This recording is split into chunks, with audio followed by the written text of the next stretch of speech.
गोंदिया जिल्ह्यातील तहसीलच्या अंतर्गत येणाऱ्या ग्राम बिरसी कामठा येथे 1.5 वर्षापूर्वी ग्रामपंचायत निवडणूक संपन्न झाली होती, ज्यामध्ये बिरसी कामठा येथील रहिवासी संतोष प्रकाश सोनवाने सरपंच या पदासाठी निवडून आले होते। त्यावेळी सरपंच पद एसटी प्रवर्गासाठी आरक्षित होते, ज्यामध्ये संतोष सोनवाने यांनी जात प्रमाणपत्र बोगस दस्तावेज पेश करून एसटी प्रवर्ग जात प्रमाणपत्र बनवून सरपंच पद निर्वाचित केले। या प्रकरणाचा आरोप करीत सुरेश पंधरे तसेच नागरिक यांच्याद्वारे जिल्हाधिकारी गोंदिया यांच्याकडे तक्रार करण्यात आली। जिल्हाधिकारी गोंदिया यांच्याद्वारे संपूर्ण प्रकरणाची पडताळणी करण्यात आली। यावेळी सरपंच संतोष सोनवाने दोषी ठरले, ज्यामध्ये त्यांचे जात प्रमाणपत्र रद्द करण्यात आले व सरपंच पदावरून बेदखल करण्यात आले। मोहन तवाडे, राज्य प्रतिनिधी, गोंदिया। माझे पूर्ण नाव सुरेशचंद्र मूलचंद पंधरे। पंधरेजी, काय म्हणणार आपल्या गावामध्ये जे सरपंच जे पायउतार झाले आहेत त्याच्याविषयी काय सांगणार आहेत आणि कंप्लेंट कोण होते, तक्रारदार कोण होते? जे सरपंच होते, काय नाव आहे त्यांचं नाव संतोष प्रकाश सोनवाने। त्यांनी खोटे कागदपत्र सादर करून ते जाती प्रमाणपत्र बनवले होते। कोणत्या जातीचे होते ते जातीचे इंजवार आहेत, पण त्यांनी बिंजवार केला, ग्रामपंचायत रेकॉर्ड खोडतोड केला।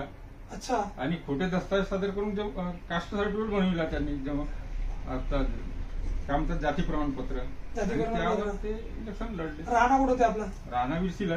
विरसी कोणती? विरसी कामठा विमानतळ विरसी। विमानतळ विरसी, तालुका गोंदिया, जिल्हा गोंदिया।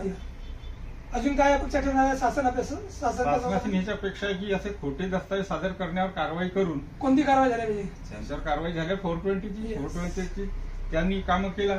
बिलकुल, ते तक्रार व्हायला पाहिजे हे तुमच्या तक्रारदार मीच केलो याच्या विरुद्ध तक्रार। ठीक आहे ना। आणि तेच आहे, आता कलेक्टर साहेबांशी एवढी विनंती करतो की लवकरात लवकर इलेक्शन घेऊन आम्हाला आदिवासींना न्याय द्यावाची कृपा करा आणि ओरिजिनल जे आदिवासीवर अन्याय झाला ते पण न्याय मिळेल। मी रवींद्र कुमार सखाराम तावाडे, पूर्व तावाडजी काय म्हणणार ह्या विषयावरती जे खोटं डॉक्युमेंट्स सादर करून त्यांनी खोटी जो बनवला होता कास्ट सर्टिफिकेट? बिरसी येथील सरपंच संतोष प्रकाश सोनवाने यांनी मागील निवडणूक खोटे दस्तावेज तयार करून ग्रामपंचायत लढविली आणि जिंकूनही आले। त्याच्यानंतर पद हस्तगत केला आणि त्याच्यानंतर मग काय झालं की त्यांना व्हॅलिडिटी सादर करायची होती, त्यांनी वेळेमध्ये व्हॅलिडिटी सादर नाही केली, त्याच्यामुळे त्यांचा पद ते पदावरून पायउतार झाले।